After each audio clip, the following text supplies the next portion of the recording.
50 for Rohit Sharma. It's come in very good time. Just 41 balls.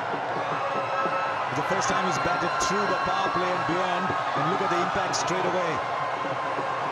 58-50 to go with 32 hundreds. Jeez.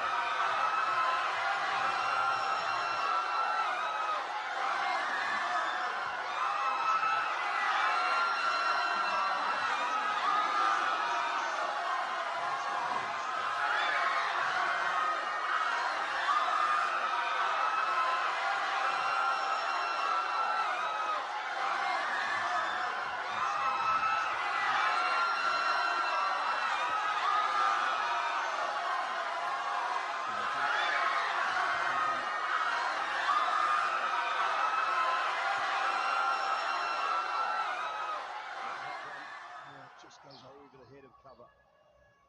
Well, left that man where he was after the field change. He might have been able to jog it.